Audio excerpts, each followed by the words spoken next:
Hello, welcome to another episode of the Healthy Self Podcast. And let's see, today I'm going to continue discussing this book, Permission to Feel. Yesterday, boy, I don't even remember what I talked about yesterday. But today, the topic was how to acquire the skill of labeling, referring to the mood meter. That's pretty much what I talked about yesterday, I think, was figuring out which quadrant you were in any given situation, and then kind of judging your pleasantness and your energy. You know, low pleasantness, low energy down here in the blue. Over here in the green, you've got high pleasantness, but low energy. And up in the yellow, you have high energy, high pleasantness. And in the red, it's low pleasantness, but high energy.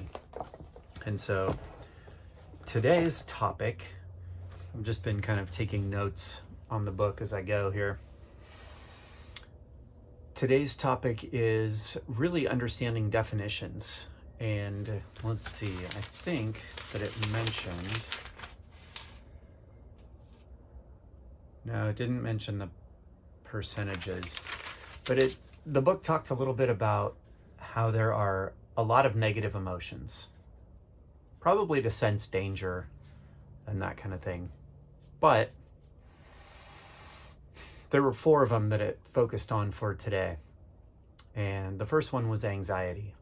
And what the book also did was explained that working to understand the definitions will help us because there are different ways to analyze them. So for today, took some notes here.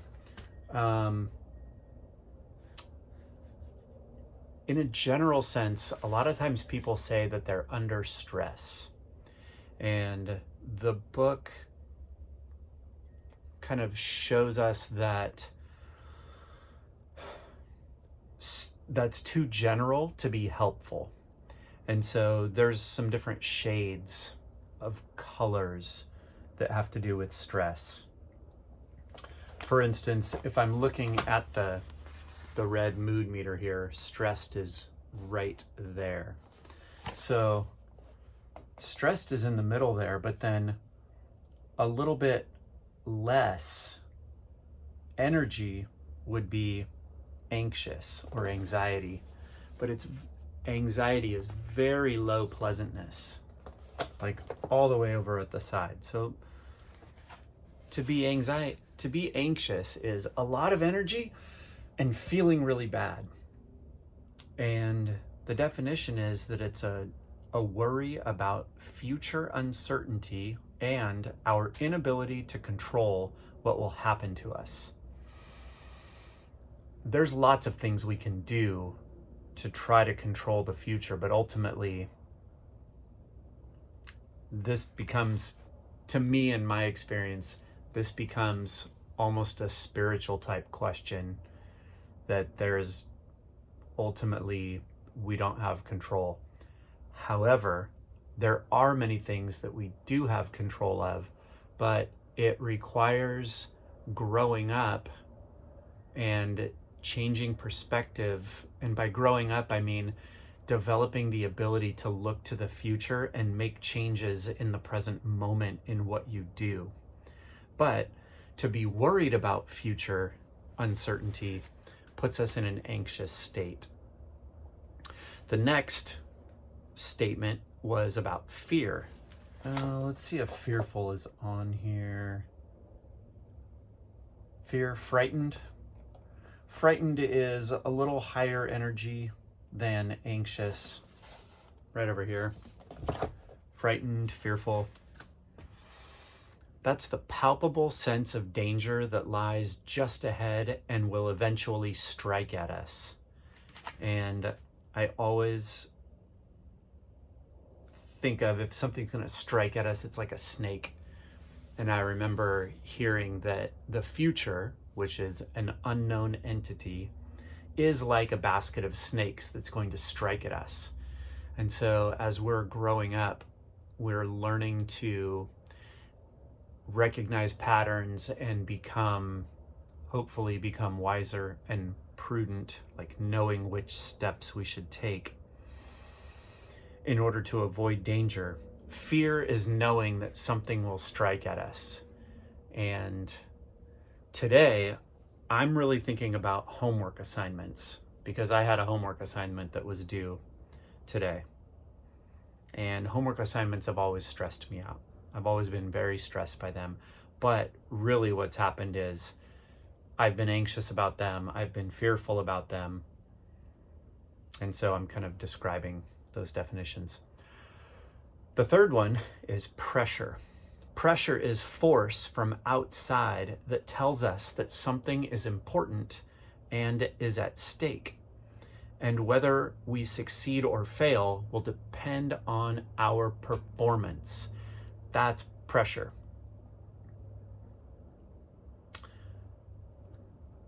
Yeah, that's pressure. That can be hard to deal with. And so stress is what we feel when we are facing too many decisions from our anxiety, our fear, our pressure, and we fear that we might not be up to the task. So, the book explains that they're interconnected, but that they are distinctly different. And I put these into some columns here. So I wrote the 4 words over here, and then I have some columns. And the columns are some internal pressures, some external pressures, the underlying theme, and then the underlying cause. And this kind of develops a nice little matrix that we can start analyzing. Well, for me, I'm doing it because it's my podcast. So I'm analyzing why I feel all of these things and what's happening to me when I know that I have a homework assignment on a Sunday that we're getting ready to go out of town and I have another big to-do list. So anxiety, pretty much all day, because I'm not completely done with the homework assignment. There were many parts of the homework assignments that I needed to do. At this point, I have done most of the big ones and just have some final touch-ups, so my anxiety is very low. Plus, I've already been in contact with my instructor, and she said I'm doing a good job with it. So, my fears didn't actually come true. However, most of the day, even while I was out for breakfast, and even when I went to the gym and all around as I'm walking around, down in the pit of my stomach, I had this anxiety because I wasn't sure what was going to happen. Am I going to be able to turn in my assignment on time? Is there going to be a problem that I can't figure out with the technology because I have to upload a video and all that kind of stuff? So I had a lot of internal pressure on that. Not much external pressure. Nobody was walking around reminding me to do the assignment or telling me anything about the assignment or anything like that. Underlying theme of this, I'm assuming it was fear, and the underlying cause is probably past failures. My experience is that I've missed assignments and then gotten chastised or docked points and that kind of thing, and I didn't want to experience that again. And so I was kind of putting some pressure on myself. The next one was fear, and my internal pressure was getting criticized. I was actually criticizing myself while I was going through the day. There was nobody outside who was criticizing me, and this must have to do with self-esteem. Yesterday, actually, I do remember this, that I discussed how we have to be vulnerable in order to get better at being an emotion scientist and to be able to connect with each other. So I guess this is my attempt at that. So I must have some underlying self-esteem issues. Underlying cause, feeling inadequate, like this fear that I'm going to somehow do my assignments wrong, which I did, by the way, and still, I'm kind of used to that by now. It's kind of par for the course for me to misinterpret the order of things and to do them in the wrong way. Pressure. Pressure is the third one. I actually deny feeling pressure. If you remember from a minute ago, pressure tells us that something important is at stake. And that external pressure is true. Like, there are some things that are at stake. That assignment is due, and my performance does matter on it. But what I do in order to kind of cope with that pressure is I avoid it by denying it. And I almost look at that as a pendulum swing the other way. Instead of in my head saying, "You stupid idiot, you need to get down to this. This is really important." There's a third option, and that is not calling myself names, not just thinking I can't do it, but go, "Oh, I'm going to do fine on this. Like, I'm going to put in some good effort. I'm going to sit down. I'm going to be proud of myself when it's done. And I'll be able to do the assignment the way it's supposed to be done." But I have this underlying theme of not being able to reach standards, and that's due to past failures and one more thing that I'll talk about in a second, I think. And the final one is stress. The internal pressure, the walking around in my brain, my mind's bouncing all around to all the different components of my homework assignment, not knowing exactly where to start. Part of me does know where to start, but even denying that, continuing to act confused in my own head. Those are some of the internal pressures or internal goings on. The external goings on is they're not going away. The assignment is due. And that starts getting at me looking at the assignment.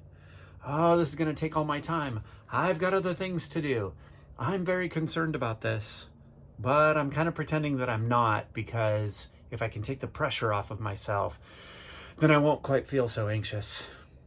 And I think that the underlying cause comes down to, a lot of times, without good coaching for myself, I'm afraid of hard work and discipline.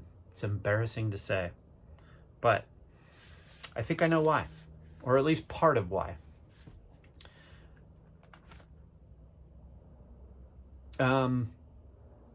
Yeah, I might have talked about this on the podcast a long time ago, but I missed out on some basic development at age 8. So whatever developmental milestones 8-year-olds are supposed to be going through, I kind of missed out on some of those, and then was built around that afterwards. And my understanding, just off the top of my head, without going back into developmental milestones, is that 8-year-olds start learning that there are rules and there are consequences, and that our performance matters on things, and that there is judgment, and we start getting judged for our performances on homework assignments and all kinds of stuff like that. Yeah, I missed out on those. So even before that, though, I was kind of a timid kid. So at this point, I'm just trying to be a good coach to myself. I'm trying to grow up. I'm trying to just learn how to continue to be prudent, accept responsibility, and just keep getting better. And so that's the Healthy Self podcast in a nutshell for today. Let's see. Oh, I'm following this up. Stay if you wanted to stay after I'm done talking here. And I'm leaving I did a video reflection completely out of order. I did my final class reflection like at the very beginning of the whole thing, because I got confused when I was looking through the list, which I tend to do sometimes. So I think it wasted about 6 minutes of my time, and it's not that big of a deal, but I'm going to leave it here just because. So, okay, well, this was another episode of the Healthy Self podcast, and I encourage you to keep building your healthy self, and I look forward to connecting with you someday. So in my reflection here, how do I know that students have accomplished the target IEP goals? Well, as a general practice in the classroom, I take the IEP goals and I put them in a 2-column system on a Google Doc. And so on the left, we have the goal, and then on the right, as the day goes through, as we go through the day, the paraeducators take daily data. At the end of the day, they write down pluses and minuses depending on the structure of the goal. And then at the end of the week, the paraeducators turn in the spreadsheet to me, the dual column spreadsheet.